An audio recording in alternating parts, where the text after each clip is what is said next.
Οι μικροί μας ήρωες είναι οι πραγματικοί ήρωες της ζωής και τους αξίζει να βιώνουν την παιδική ηλικία σε κάθε στάδιό της.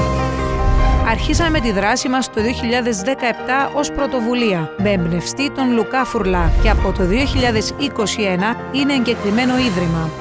Αποστολή: η ψυχολογική και οικονομική στήριξη παιδιών που πάσχουν από καρκίνο, λευχαιμία ή άλλες αιματολογικές παθήσεις και νοσηλεύονται στο παιδοογκολογικό τμήμα του Μακάριου Νοσοκομείου ή βρίσκονται στο εξωτερικό για θεραπεία. Δίπλα στον ιδρυτή μας Λουκά Φουρλά βρίσκονται τα μέλη του Διοικητικού Συμβουλίου, οι επαρχιακές επιτροπές και δεκάδες εθελοντές. Για μας η στήριξη δεν είναι θεωρία, είναι πράξη. Παρέχουμε οικονομική βοήθεια στα παιδιά και στις οικογένειές τους. Ψυχολογική στήριξη από ειδικούς σε Κύπρο και Γερμανία. Συνεργασία με το Πολυδύναμο Κέντρο Λόγου και Εμφύας.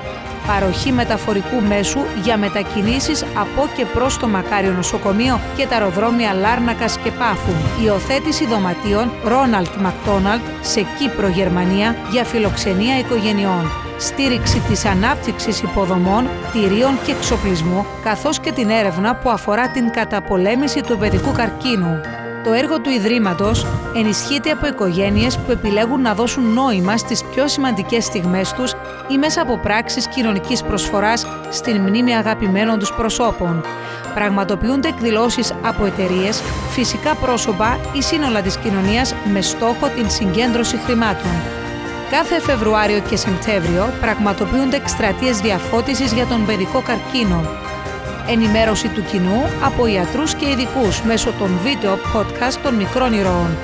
Η εκδήλωση Κολυμπό με τους ΟΕΚ για τους δικούς μας μικρούς ήρωες, καθώς και η πορεία αγάπης κατά μήκος της παραλίας Λεμεσού, το τελευταίο Σάββατο πριν από κάθε Χριστούγεννα, ενώνουν πολίτες, οργανισμούς και επαγγελματικούς φορείς σε έναν κοινό σκοπό.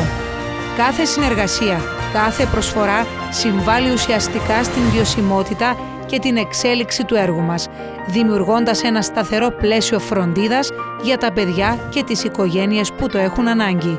Η συλλογική προσπάθεια μπορεί να αλλάξει ζωές, γιατί κανένα παιδί δεν πρέπει να πολεμάει μόνο του τον καρκίνο.